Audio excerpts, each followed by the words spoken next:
Welcome back to the channel, everyone. So this week we're going to rebuild an engine.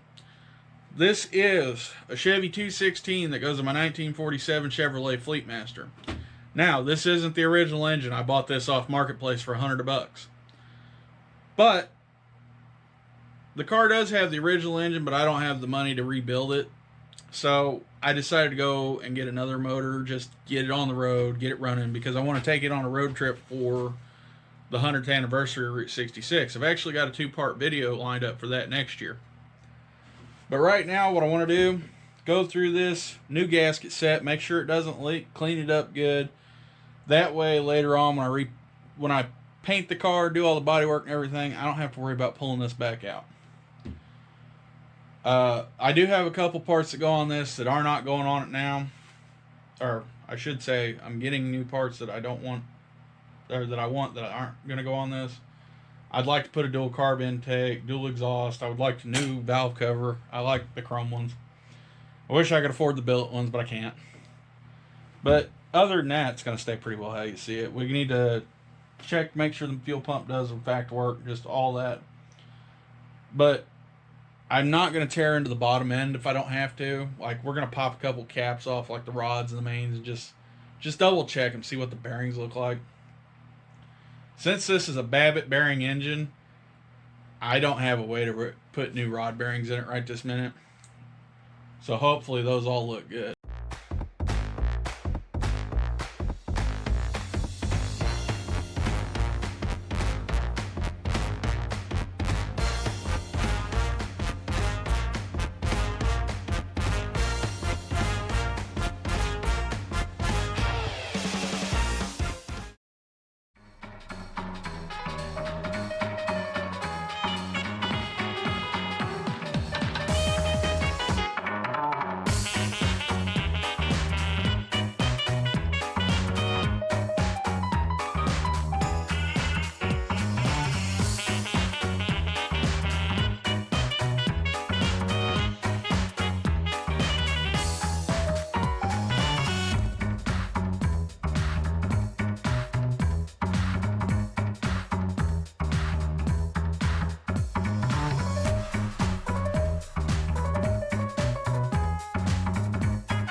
Okay. Got the top end all apart now. And this has revealed to me some secrets. First off, this engine, judging by the grease, I thought originally that it had been rebuilt, but it looks like it just blew a head gasket at some point. Because this, you can kind of see it here, is a composite head gasket, which is a steel core with a woven like outside. This might actually be asbestos. I don't need to breathe that. This style gasket, from what I've found, and I might be wrong on this, has only been around since like the mid 60s at best, which is obviously newer than this 1946 model engine.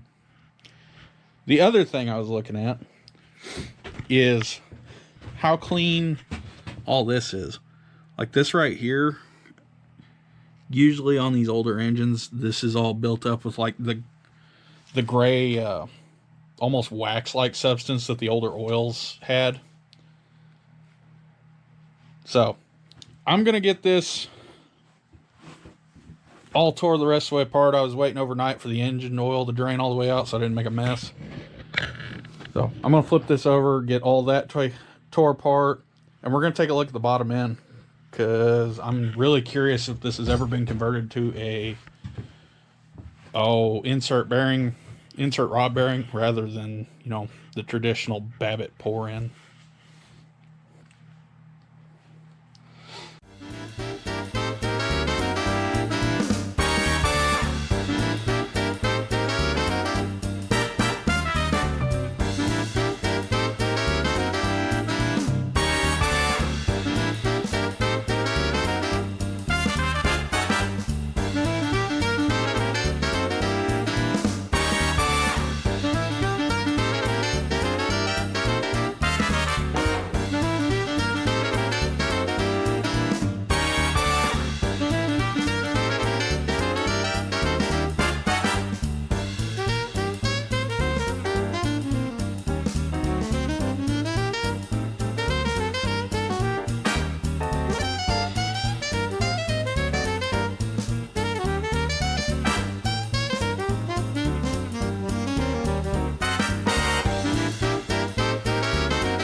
Alright, so I got the oil pan gasket on, got the timing cover cleaned up and back on.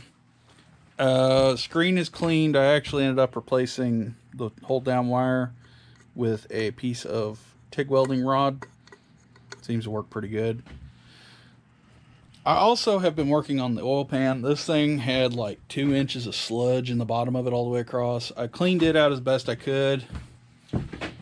It could honestly be better, but it's a whole lot better than it was. So, the way these squirters work, oil pressure comes in here and then comes down this tube, spreads this way, and then goes right out there and shoots right into those caps on the rod.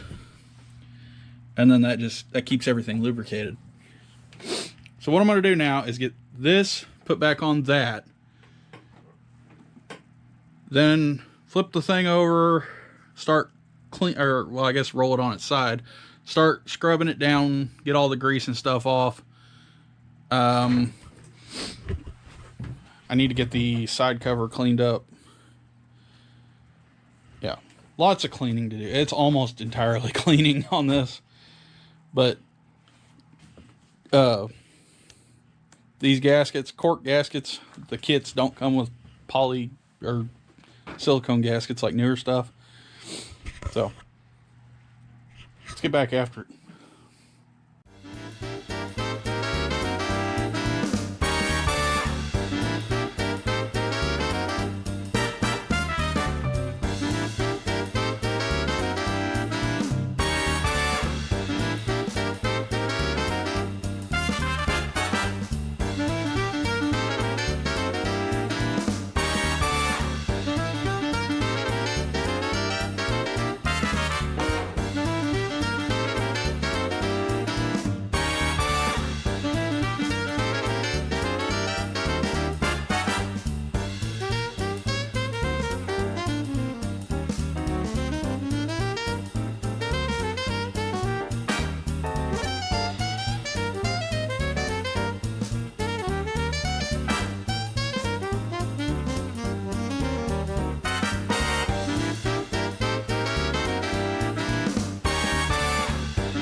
Okay, so the camera died and I got a little carried away cleaning while it was charging.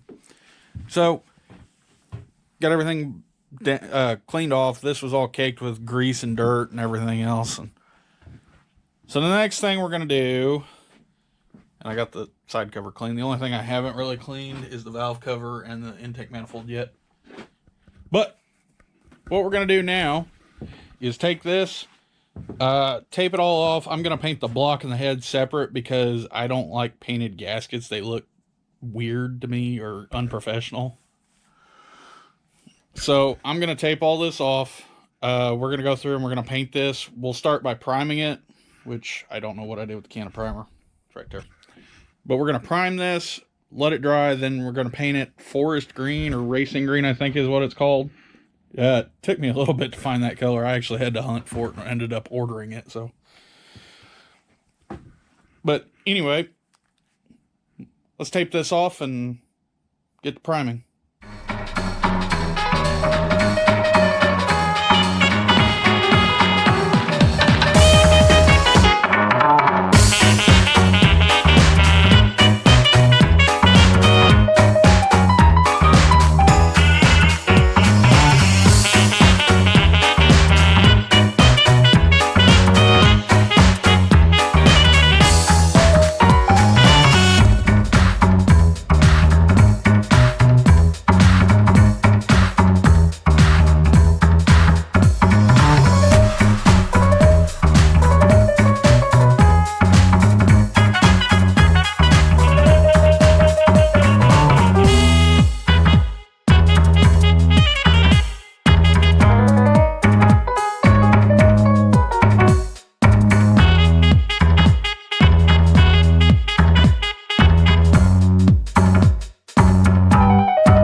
Okay, well, all this taped off, I'm going to tape that off in a minute, and I'll paint that in a sec after that. But with all this taped off, next thing we're going to do is take a heat gun and take and warm all this metal up. And what it'll do is it'll open the pores in this cast iron up open, and it'll let it soak in the paint a little better. And that'll make for an overall better finished product. So let's go on to that step. And then after that's done, I'll start painting it. I'm not going to bother coming out of hyperlapse for that. So.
So I went ahead and taped this off on off camera.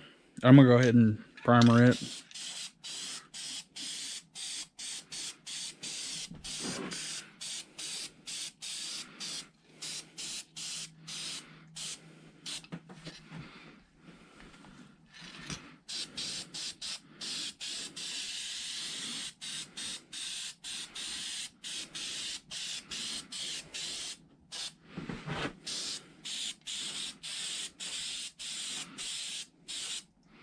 So the majority of the cylinder head on this side is covered by the that.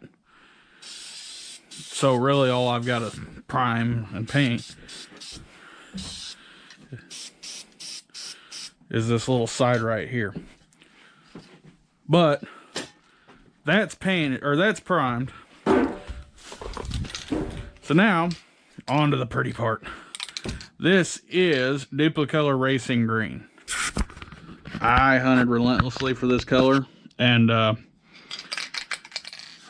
like I could have picked any other color. In fact, this is pretty close to the factory color of this engine. But the car is getting painted pretty close to that, so that's what I wanted. Shake this up nice and good. Shake, shake, shake. A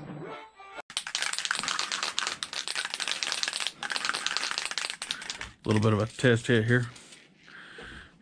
Start with a base coat, or tack coat I should say.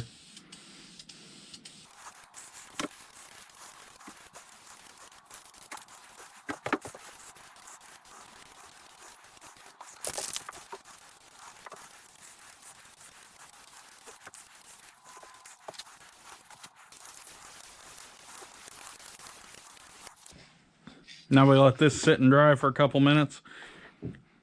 Then we'll hit that with a tack coat, and this with the these two with the final coat.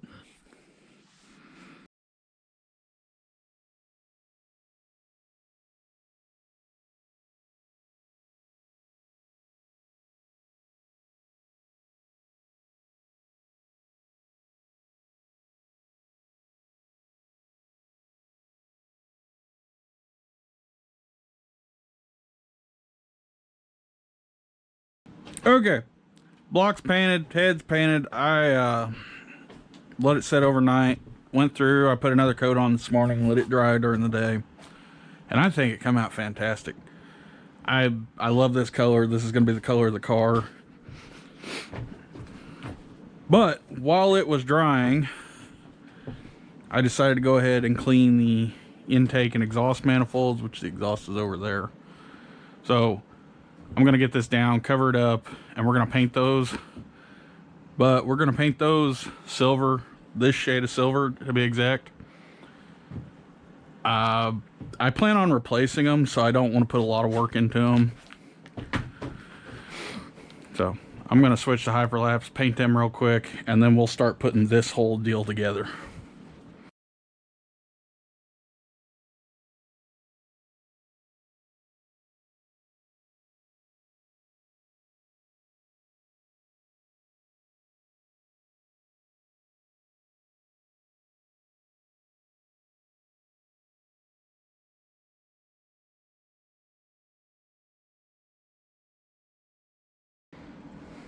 Alright, and now with these two painted, I'm going to let them dry and cure overnight. Then tomorrow we'll get to putting this engine together. So, see you then. Okay. With all the parts painted and dry, it's time for my favorite part. Let's go ahead and peel back this, all this tape.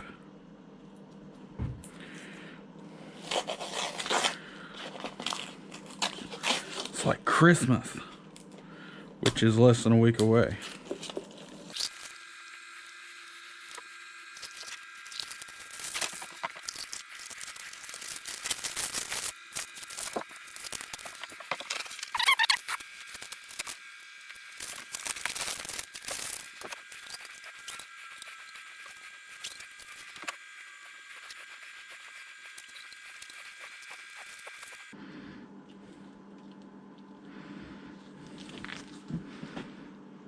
I am just thrilled with this color green. It came out beautifully. Okay. With all the tape peeled back, grab the head gasket here.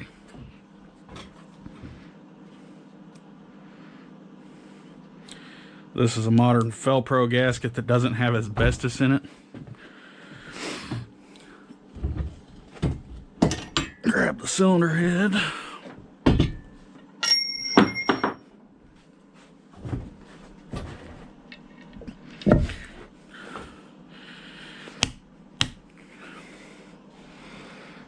Whew, that comes out looking good. Grab some bolts here.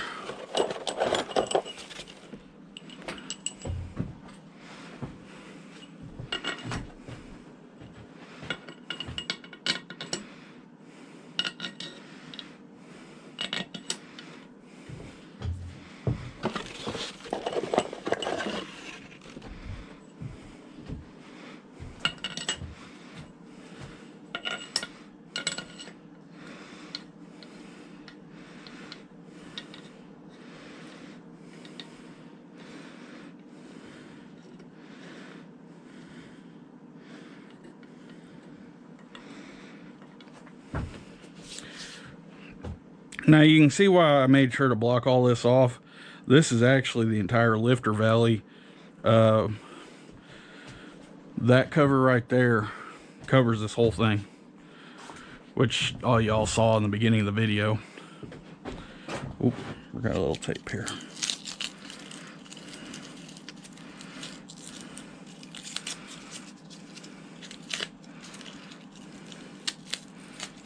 Now, honestly, I could have went a little deeper on this engine, really pulled it apart, but it doesn't have to be perfect, and I'm trying to save a little money right now because I need to get the whole car done this year, or this coming year. Plus, the plan is to not leave this motor in there permanently. The plan is to get this motor in there, get it running, and then ultimately I want to rebuild the stock motor that's numbers matching and put back in it.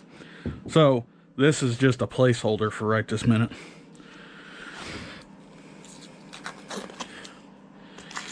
Which is fine with me. I'm not turning this into a big bad hot rod, so stock motor for stock motor is fine.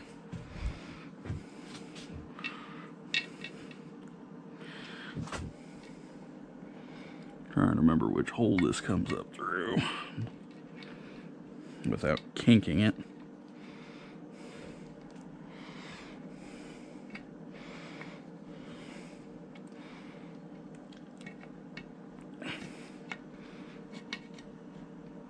That comes up like that.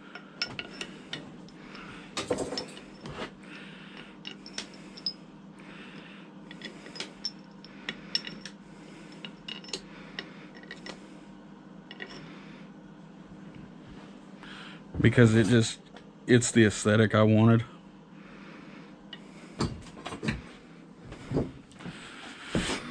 Grab my speeder bar.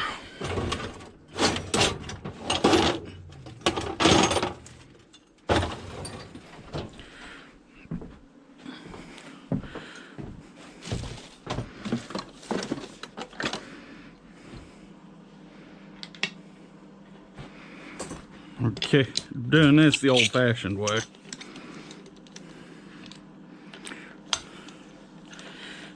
And everything just gets kind of snugged down, nothing tight.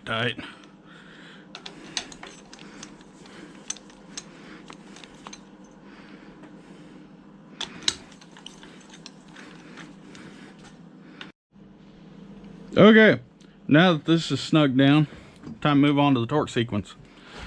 Now, this is the order in which the bolts need to be tightened. And we go 75 to 80 foot-pounds. Me personally, I like to break this down into 3 parts, doing 25, 50, and then 75. It makes for a more even clamp. So, got my torque wrench set. We're going to use a paper towel this time instead of a plastic bag. Go ahead and shove that in the end of the socket.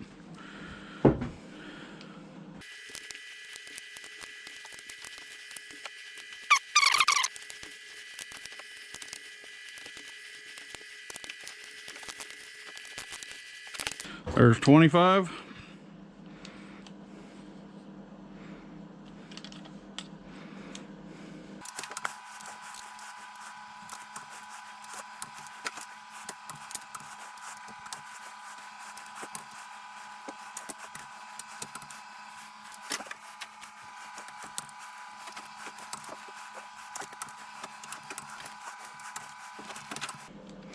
There's 50.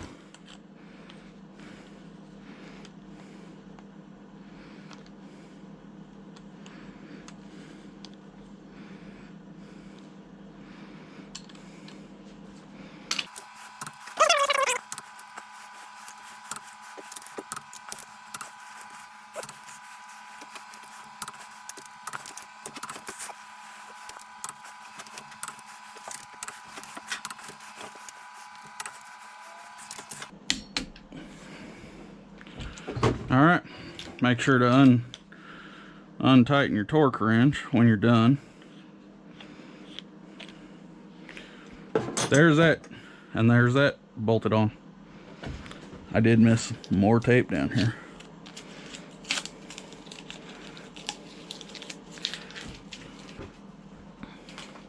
Okay, next we're gonna bolt the intake and exhaust on.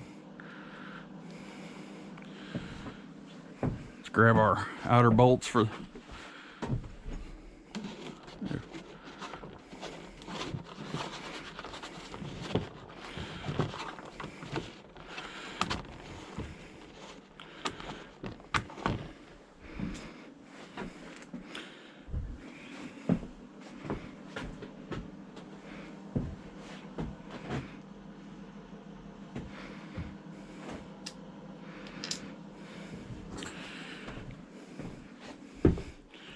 Okay, we start with the exhaust manifold.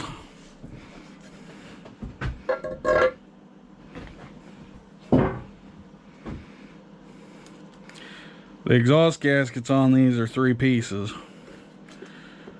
They incorporate both the exhaust and the intake manifolds. Very, very simple design, and it worked for a lot of years. Like, I think they started making these engines in the 20s.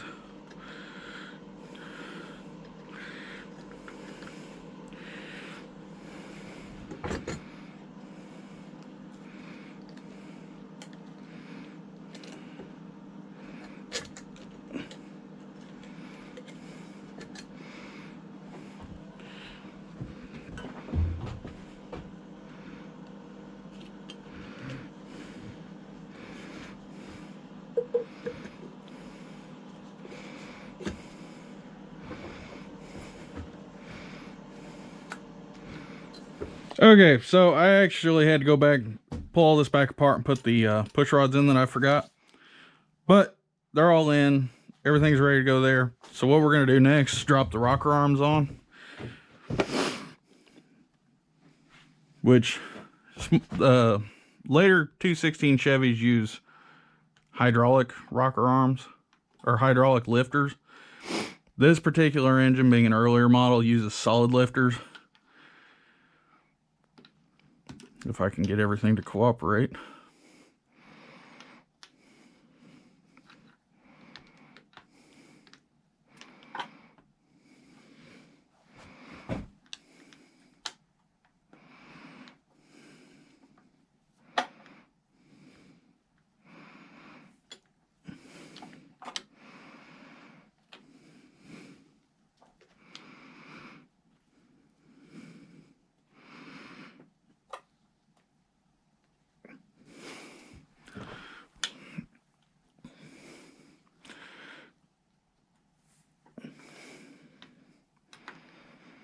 I'm not the best with these 216s, so they're kind of a pain for me to get the rocker arms on.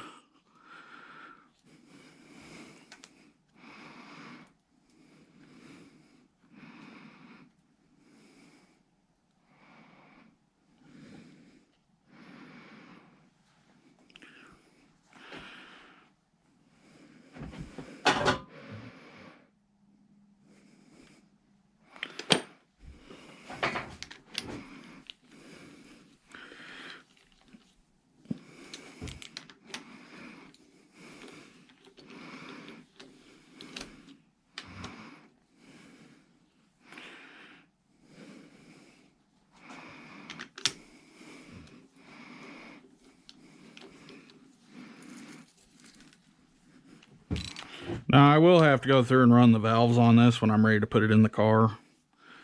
Or fire it up for the first time, one of the two.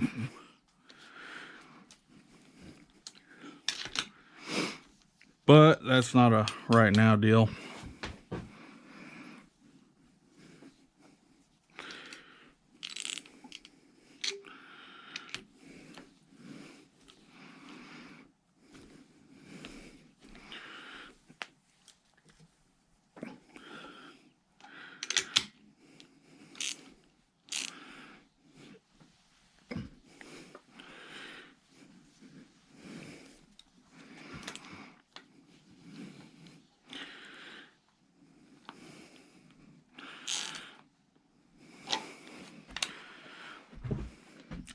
I am going to have to get another bolt for that right there as well.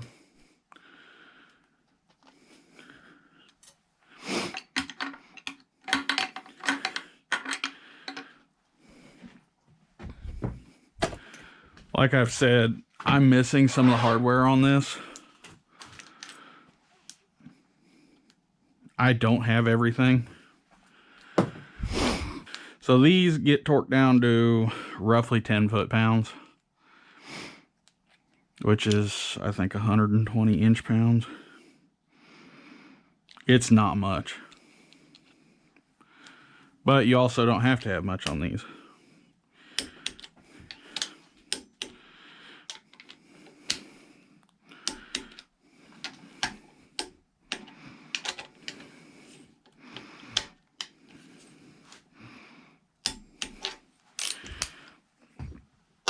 Okay, with that, let's pop the valve cover on, see what she looks like. Now, this gasket I have can be used with either the old style or the later style valve cover, which will have 4 bolts in it. But the important thing here is that you get it the right direction, because it does have clearances for the rod bolts, or the head bolts.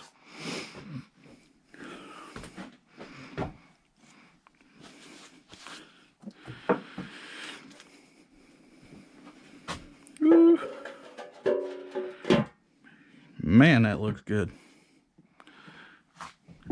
I'm still waiting on my hardware to come in on these, so I don't have the ability to bolt it all the way down right now, and I have noticed a couple spots that I'm going to have to touch up. Lost the carburetor on there.